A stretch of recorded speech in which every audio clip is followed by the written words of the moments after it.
Frankly, at the current time, there is not necessarily, in my mind, the desirability in terms of transparency about the extent of investment, who owns those casinos.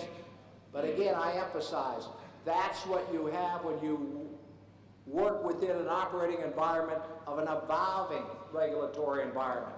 And I wouldn't suggest to you for a minute that Cambodia is not improving and strengthening their regulations. In 2007, Cambodia passed their own national anti-money laundering law. 2009, anti-bribery and corruption. We were the beneficiary of a regulatory effort by the Cambodian government to shut down illegal slot parlors. A lot of that drove that business to ourselves. But what I can tell you, as a company that went in at a time of political uncertainty, economic uncertainty, that you have to walk the journey as a country develops as well. If you have no management, no money, no expertise in any given area, in this instance in Cambodia, the government didn't have that, call it, expertise in the gaming field, you grow with the country. NAGA has worked to integrate itself into Cambodia and many of the services in addition to gaming. Much of the investment that we have, both in people and future investment in Phnom Penh, we're the beneficiary when the country grows and the country prospers. But recognize that all those situations that you might want to ideally have in place, protection of your investment in the courts, protection of your investment by, call it the political process. At the end of the day, a gaming license is a political license. So you need to recognize all those factors and where you stand and where you're operating, and ultimately you make a business decision whether to proceed. Recent developments, as I mentioned, we started on a barge operation in 1995.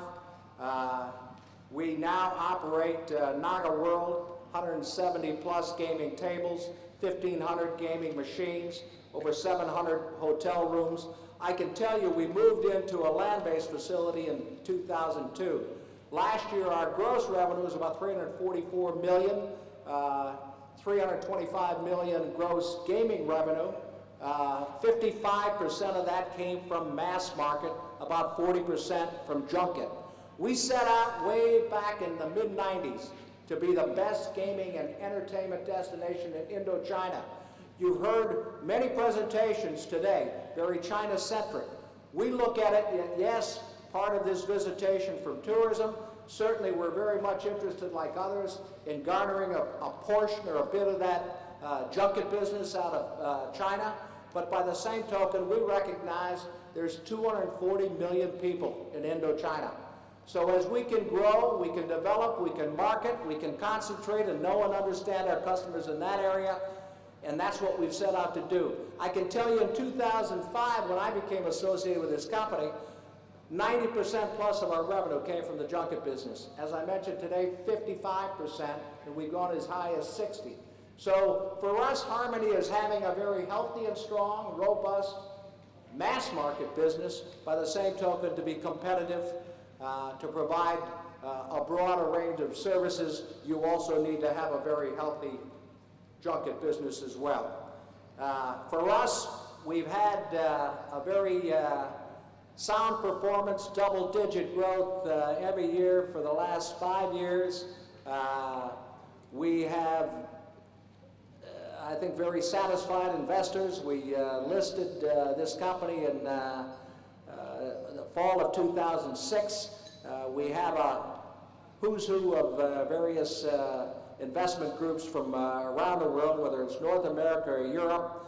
And as I mentioned, to build that confidence, not only do you need to bring in very seasoned professionals, but you also need to be able to compensate for under-regulation, the fact that you operate in an evolving area with very strong self-regulation. We do that whether it's in our anti-money laundering area, whether it's the standards that we operate our gaming operations, and most importantly, I think most importantly, whether you're going to operate in Kazakhstan, Russia, or various locations in the world, there's going to be a need for increased transparency, increased openness, and basically so people know and understand who owns a casino, who's behind it, whether your investment is solid.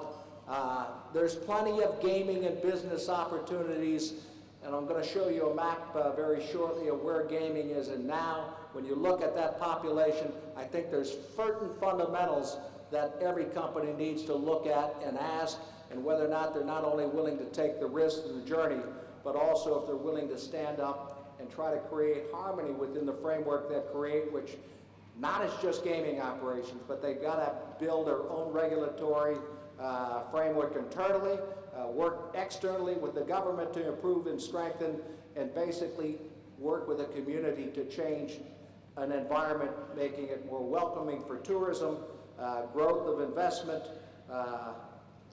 and all that is very favorable. You'll see that we're building another phase 2 of Naga. It won't be called Naga 2, but we're going to add a Naga City Walk, which will be shopping and retail, multi-level. We're going to add another 1,000 hotel rooms. We're going to build an amphitheater for everything from conference to international conventions. Now, I mentioned tourism went up to 4.2 million. So you can imagine a city like Phnom Penh, 400,000 people in the year 2000, whether it's hotels, entertainment venues, shopping, non-gaming amenities, you need to be able to provide the venues. So the way we look at it at NagaCorp, we are complementing the government's initiatives with tourism by offering additional hotel space at reasonable cost, as well as retail outlets, as well as entertainment. And our plans go hand in hand, really, and in harmony with the government's strategy to bring more people into Cambodia. I share with you some of the other gaming facilities around the country. As I mentioned here, we have some at the Thai border. This information, whether it's the casinos that I'm showing right now, including the one at the Boca Mountains, there are substantial complexes. Some of them have several hundred gaming